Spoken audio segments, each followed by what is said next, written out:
Alright y'all, welcome back to the channel and to some more waterfowl patterning. And I've got another setup combo out here today that we haven't tried yet, and one that I have some decently high hopes for, or at least it's one that I think should perform pretty decently, but we're going to find out and see one way or the other. But for the shell I've got out here today, I brought out some of the Federal Premium Black Cloud loads. These are a 12 gauge, 3 inch, 1 1/4 ounce of steel 2s, moving about 1450 feet per second. And these do have the flight control flex wad in them, and it says right on the box that they're lethal through any choke, so we're going to find out. I wasn't very impressed on the last time we did these through the 835, but maybe today's setup might give us something a little bit better. And here's what the shells look like. Nothing special, just a 3 inch nickel plated base here to the case. And I don't know if you might be able to catch the glare there, but there is a sealant on that crimp. So these do appear to be sealed up pretty decently since they are a waterfowl load, and you may end up dropping a couple in the water every so often. So that's definitely good to see that they are sealed like that.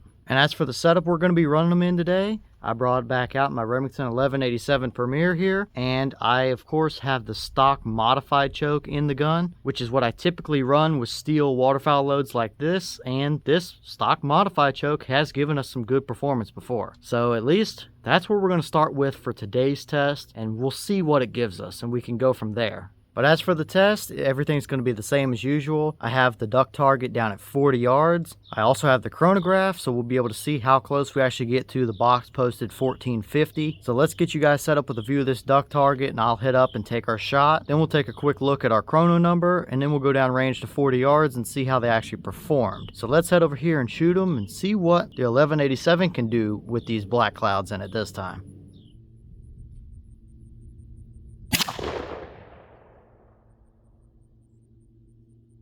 Alright, so that shell gave us 1391 through the chrono. Definitely not the 1450 that they were claiming on the box. I do think, however, if we shot a couple of these through the chrono, they would bounce right around the 1400 feet per second mark. So it's definitely not terrible, but it's not quite what the box is claiming either way. But right around 1400, that's plenty enough speed for steel 2s. So not looking too terrible, but how did they actually perform downrange? Let's go take a look and see.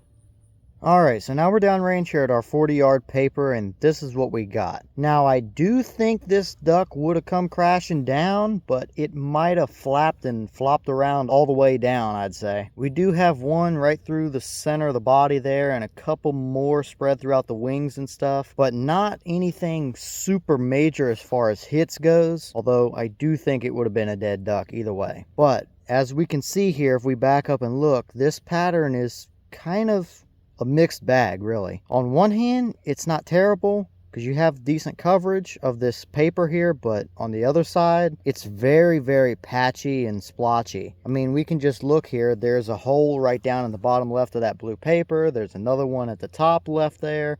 There's another one in the top left over there. There's several more under the paper down there as far as holes go. Then you'll have a little spot of pellets there and another little spot of pellets there. And down over here, there's another group of them. And overall here, it's very, very spotty and very patchy, I'd say, which is not really what I like to see in my waterfowl loads. Even if the pattern is spread a little bit wider open, I would much rather it be even than patchy. Now, is that just because of this particular load? Is it due to the wad and choke combination being a flight control through a modified choke? It really could be any of the above. I'm not quite ready to write these loads off yet. I think they deserve being tested through a few different chokes and see, but so far, the two tests that we've done have both been good enough, but just a little bit more splotchy and patchy than what I would really like to see.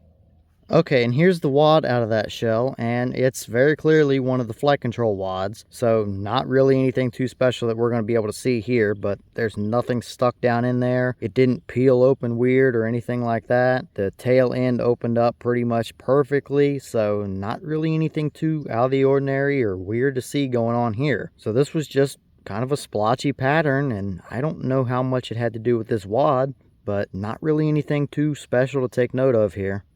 Alright y'all, well, what did you think about that performance there? Definitely, I mean, it's good enough to do the job, but it's a lot more patchy than what I would really like to see. And I believe that's kind of been the case both times we've tested this load so far. So with that being said, what has been you guys' experience with it if you've tested it? Is this about what you expected to see, or what you guys kind of saw out of your setup as well? Or if it performed better for you, what kind of setup or choke were you using? Leave a comment and let me know your thoughts about it. But with that being said, I've got a bunch more testing to film for you guys, so I'm going to jump back to it. As usual, we do have a channel Instagram as well as a mailbox now. If you would like to send stuff to the channel, you absolutely can. All that information will be in the description if you're interested, but I'm going to get back to the testing. Stay tuned because we've got plenty of stuff coming and a few new loads as well. So keep an eye out for all those, but I'm going to get back to it, so I'll see y'all in the next one.